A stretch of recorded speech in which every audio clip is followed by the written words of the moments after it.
دوستو 10 دفعہ سورت اخلاص پڑھو تو جنت میں محل بن جاتا ہے۔ کون کون بنائیں گی؟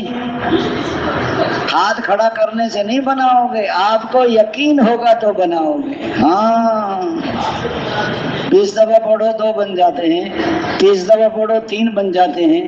بچہ مر جائے، اللہ تعالیٰ فرماتے میرے فرشتوں میرے بندے کے بچے کی جان نکال لی، کہ اللہ نکال لی، اس نے کیا کیا؟ تو اس نے صبر کیا، اس کے لیے جنت میں محل بنا دو، اس پہ بیت الحمد لکھ دو۔ 2 سنت صبح کی، 6 سنت ظہر کی، 2 سنت مغرب کی، 2 عشاء کی، اس پر بھی روزانہ جنت میں محل بنتا ہے۔ آپ نے سوچا اگر میں نے اپنا حق مانگا تو لڑائی ہو جائے گی، جنت کے کنارے پر محل، مذاق میں بھی جھوٹ چھوڑ دیا، جنت کے درمیان میں محل، بہت اچھے اخلاق ہوں، جنت میں اوپر کے درجے محل، کوئی مسجد بن رہی اپنے حصہ ڈال دیا تو جنت میں محل بن جائے گا۔ آپ کسی کی عیادت کے لیے جا رہے ہیں یا ملاقات کے لیے جا رہے ہیں، ایک فرشتہ پکار کر کہتا ہے جنت میں تو نے اپنا ٹھکانہ بنا لی۔ میں ایک دن مدرسے میں جگہ بات 1700 طالب علم تھے، میں نے کہا بھائی 10 دفعہ سورت اخلاص پڑھ لیں تو محل بن جاتا ہے۔ طالب علم تو بڑے تیز ہوتے ہیں، انہوں نے تو 2 منٹ میں پڑھ لیا۔ اس نے کہا جی ہم نے تو بنا لیا محل۔ میں کہا تمہارا تو بنا ہے ایک ایک محل اور میرے بن گئے 1700 محل، کہ وہ کیسے بن گئے؟ میں نے تو کہا تھا تم پڑھ لو۔ جو اوروں کو دعوت دیتا ہے وہ اس کو سب کے برابر اجر ملتا ہے۔ کل کو حضور پاک صلی اللہ علیہ وسلم نے سب سے پہلے محنت شروع کی، عبادت کی 40 سال، کوئی مخالف نہیں تھا۔ جس دن دعوت دی ہے سارا مکہ خلاف ہو گیا۔ تبلیغ میں بہت لوگ لگے ہیں کہ تبلیغ تو کسی کو، پہلے آدمی تبلیغ میں لگتا ہے، پھر تبلیغ اس کو لگتی ہے، پھر لوگوں کو لگاتا ہے کہ بنا ہوا بناتا ہے، جو صالح ہوگا وہ مسلح بنتا ہے۔ اپنا بننے میں سب کا بننا ہے، 6 نمبر کے بغیر دائی کی اپنی زندگی۔ حضور نے 40 سال محنت، 13 سال مکہ گاروں پہ لٹایا لیکن دعوت نہیں چھوڑی، پاؤں میں رسے ڈال کے کھینچا ہے لیکن دعوت نہیں چھوڑی۔ حضرت سمیہ شہید ہو گئی لیکن دعوت نہیں چھوڑی۔ یہ ساری دنیا میں جو دین پھیلا یہ حضور والی محنت اور قربانیوں سے پھیلا ہے۔ ایسے نہیں ہے کہ آپ کو کوئی حضرت عمار بن یاسر کے سینے میں اتنی بڑی چٹان رکھی کہ تڑپ تڑپ کے روح پرواز ہوئی۔ حضرت طلحہ بن عبید اللہ رضی اللہ عنہ بیان کرتے ہیں کہ میرے پڑوس میں ایک پادری رہتا تھا، اس نے مجھے کہا وہ زمانہ قریب آ چکا ہے جس میں آخری نبی کا ظہور ہوگا، تو میں اپنے گھر سے نکلا، بیت اللہ میں آیا، میں نے لوگوں سے معلوم کیا، لوگوں کوئی نئی بات وجود میں آئی ہے؟ لوگوں نے بتایا آپ کو پتہ نہیں ہے محمد بن عبداللہ بن عبد المطلب نے نبوت کا دعویٰ کر دیا ہے اور ابو قحافہ کے بیٹے ابو بکر مسلمان ہو گئے، تو میں حضرت ابو بکر کے پاس گئی، حضرت ابو بکر مجھے حضور کی خدمت میں لے کر گئی، آپ صلی اللہ علیہ وسلم نے فرمایا دعوت دی، کہتے میں کلمہ پڑھ کے اسلام میں داخل ہوں۔ میرا مسلمان ہونا تھا کہ کافروں کے مجمع نے مجھے پکڑا اور پکڑ کر میرے ہاتھ میری گردن سے باندھا، پیچھے پیچھے مجمع ہے اور آگے آگے حضرت طلحہ بن عبید اللہ ہیں اور ایک عورت ہے جو ان کو برا بھلا کرے۔ لوگوں نے پوچھا آپ کون ہیں؟ یہ کہ یہ طلحہ بن عبید اللہ ہیں۔ تو لوگ ان کے ساتھ ایسا کیوں کر رہے ہیں کہ یہ بے دین ہو گئے، یعنی مسلمان ہو گئے، ایسے اپنے باپ دادا کا دین چھوڑ دیا ہے، نیا دین اختیار۔ اور یہ عورت کون ہے جن کو برا بھلا؟ جو مسلمان ہوتا تھا وہی مجاہدے میں آ جاتا تھا۔ ایک کراچی کا نوجوان کہنے لگا میں کالج پڑھتا تھا تو میں سروزے میں چلا گیا، والد میرا تبلیغ کے بہت خلاف تھا، وہ وکیل تھے، انہیں جو پتہ چلا یہ جماعت میں گیا ہے تو مجھے بہت مارا انہوں نے۔ اچھا پھر اللہ کی شان، جب میں مسجد میں جاتا تھا تو میرے چہرے پر کپڑا ڈال کے لے کے جاتے تھے کہ تو نے تبلیغ والوں کو دیکھنا بھی نہیں، اتنا خلاف تھا۔ کہتے ہیں مجھے سنت لباس نہیں پہننے دیتا تھا کہ تم پینٹ شرٹ پہنو۔ اچھا گھر میں تو میں پینٹ شرٹ پہنتا تھا، ابا جان عدالت چلے جاتے تھے اور میں نے کرتا شلوار مسجد میں رکھے ہوئے تھے، مسجد میں جاتا وہاں کرتا شلوار پہن کے پینٹ وہاں رکھ دیتا اور کالج بھی پڑھتا تھا اور دعوت بھی دیتا تھا۔ ابا جان کبھی کبھی کالج بھی آ جاتے تھے، وہ دیکھ لیتے نا انہیں سنت لباس پہنا ہوا ہے تو بہت مارتے تھے. کہتے میں نے ایک پینٹ شرٹ وہاں چھپائی ہوئی تھی، جب وہ آ جاتے تھے تو غسل خانے میں جا کے پینٹ پھنسا لیتا تھا. میں یہ دیکھیں گے تو بہت ماریں گے.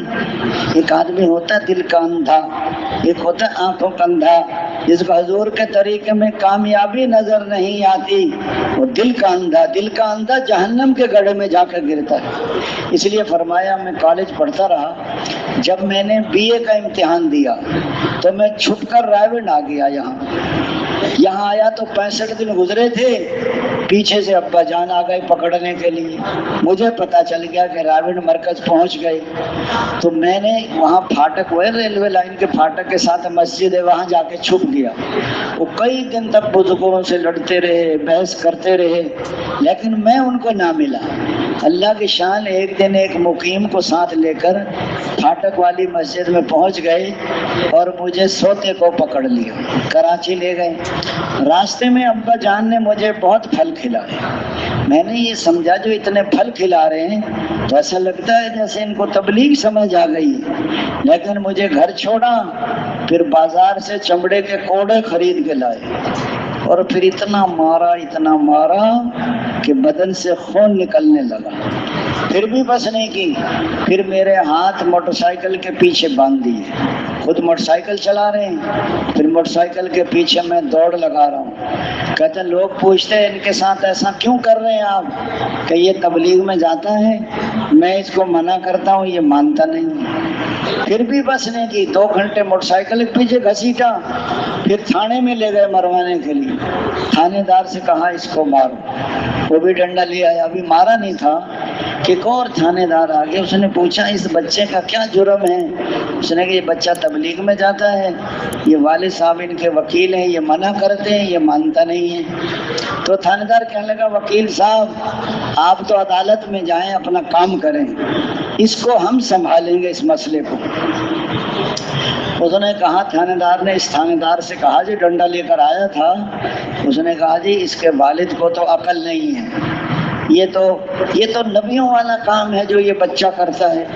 اور میں نے خود کالج پڑھنے کے زمانے میں 10 دن تبلیغ میں لگائیں، اس بچے کو کچھ نہیں کہنا. اس نے کہا کہ کیا کریں؟ اس نے کہا جتنے چور ڈاکو ہیں نا تھانے میں، پولیس والے ان کو جمع کرو اور اس سے بیان کراؤ. اس نے کہا کہ میں نے جو بیان کیا نا، وہ چور بھی رو رہے تھے اور پولیس والے بھی رو رہے تھے. کہ تبلیغ کا کام. میں نے پھر ایک دفعہ ملا کہ میں اب تیرے والد کا کیا حال ہے؟ کہتا اس دفعہ مجھے خود اسٹیشن چھوڑ کے گئے کہ بیٹا میرے لیے بھی دعا کرنا. پھر ایک دفعہ ملا، کہنے لگا میرا والد 1 سال بیمار رہا، میں نے اور میری بیوی نے بہت خدمت کی اور روتے تھے. اس نے کہا بیٹا مجھے پتہ نہیں تھا کہ تبلیغ اتنا اچھا کام ہے. باقی بچے قریب بھی نہیں آتے تھے اس کے. اس لیے فرمایا مجھ سے معافی. دوستو جب تک دین زندگیوں میں نہیں ہوگا، نہ دنیا بنے گی نہ آخرت بنے گی. یہ حضور والی محنت ہے، یہ ذمہ داری ہے کہ اپنے یقینوں کو بدلو، طریقوں کو بدلو، دعوت کو سیکھو. اللہ کے خالق ہونے کا یقین، اس کے مالک ہونے کا یقین. ساری دنیا مل کر ایک لنگڑے مچھر کے ٹیڑے پر کو سیدھا نہیں کر سکتے، کوئی گھاس کے تنکے کو بنا نہیں سکتا، کوئی بنے ہوئے کو توڑ نہیں سکتا، کوئی ٹوٹے ہوئے کو جوڑ. کیا تم پیدا کرتے ہو یا ہم پیدا کریں؟ یا بارش تم برساتے ہو یا بارش ہم، یا کھیتی تم اگاتے ہو یا کھیتی ہم اگاتے. تم سب کے سب ننگے ہو، کپڑے میں پہناتا ہوں. تم سب کے سب گمراہ ہو، ہدایت میں دیتا ہوں. تم سب کے سب بھوکے ہو پیٹ میں. اس لیے ذرا بدن میں طاقت آ جاتی. مولوی صاحب آپ کو تو مل جاتا ہے، ہم تو کما کر کھاتے ہیں. جب پیچھے چلے جائیں، یہ ماں کی گود میں پیشاب پاخانہ نکل جاتا تھا، اور پیچھے جائیں جب ماں کے پیٹ میں ناپاک خون خوراک تھا، اور پیچھے چلے جائیں جب سبزی اور غلوں میں پھیلے ہوئے تھے، اور پیچھے جائیں زمین کے ذرات میں، سورج کی شعاؤں میں، چاند کی کرنوں میں، ہواؤں کی لہروں میں، کھاد کی گندگی میں، بارش کے قطرات میں، زمین کے ذرات میں، سورج کی شعاؤں میں، چاند کی روشنی میں، ہواؤں کی لہروں میں اور کھاد کی گندگی میں. تجھے دیکھنے سننے والا ہم نے بنائے. اللہ بارش کو برساتے ہیں، پھر کھیتیوں کو اگاتے ہیں، پھر ماں باپ کھاتے ہیں، پھر پانی پر تصویر بناتے ہیں۔ کوئی ہے جو پانی پر تصویر بنائے؟ جمع ہو خون، پھر گوشت کا لوتھڑا، لوتھڑے میں ہڈیاں، اور ہڈیوں پر گوشت، اور گوشت پر گوشت۔ ایک دن کے بچے کو دودھ پینا کون سے؟ ساری دنیا کی مائیں مل جائیں، ایک دن کے بچے کو دودھ پینا نہیں سیکھے۔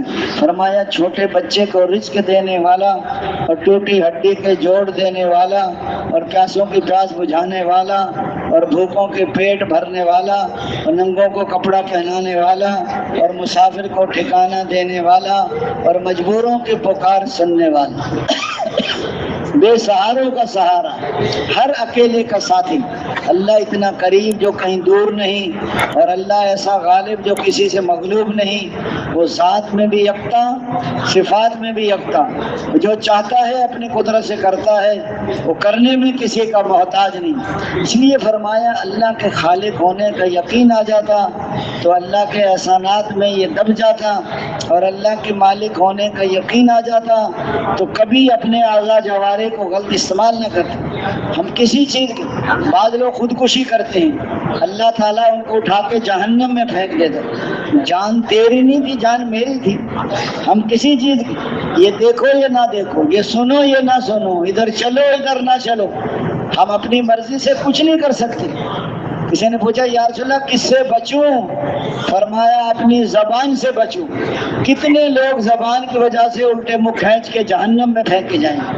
امر بالمعروف کرو یا نہی عن المنکر کرو یا اللہ کا ذکر کرو، ورنہ ہر بات وبال ہے۔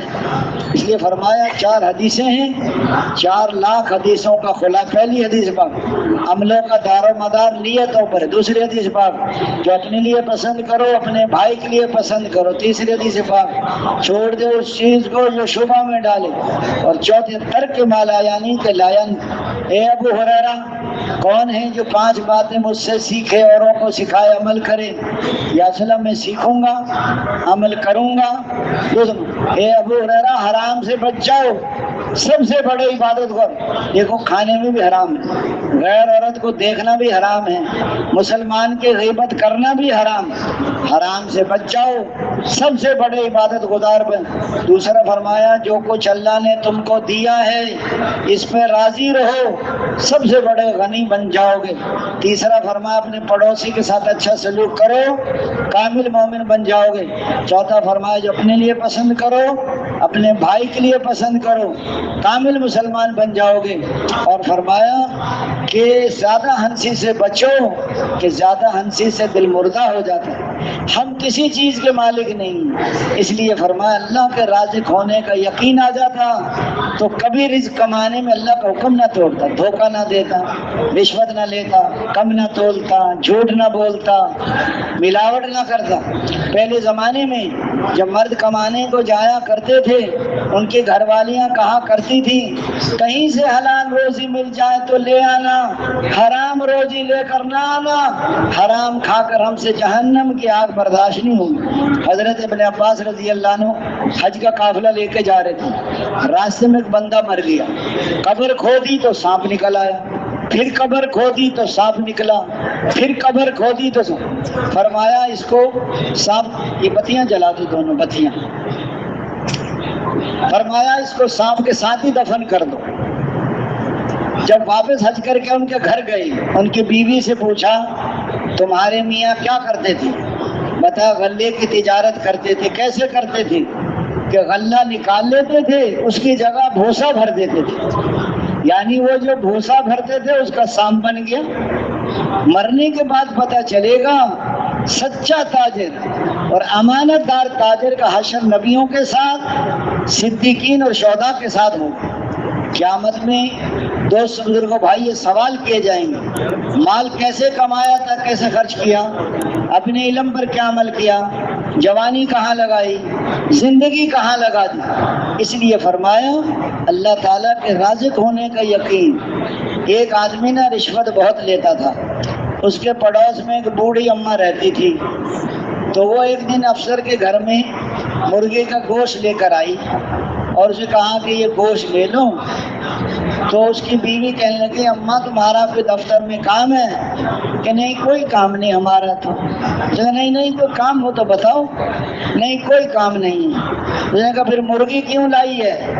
اس نے کہا ہماری مرغی مر گئی تھی، حلال نہیں کر سکے ہم کہ آپ تو کھائی لیتے ہر قسم کا، آپ کے لیے لے آئی۔ ان کو سمجھا کے چلی گئی کہ رشوت اور مری مرغی یہ برابر ہے، صرف شکل کا فرق ہے۔ یہ دوست بزرگوں بھائیوں، اللہ کے راستے میں جب آدمی محنت کرتا ہے، دعوت پر، تعلیم و تعلم پر، ذکر عبادت پر، پھر اندر کی آنکھ کھل جاتی، پھر پتہ چلتا ہے صحیح کیا ہے غلط کیا ہے، نفع کیا ہے نقصان کیا ہے، عزت کیا ہے۔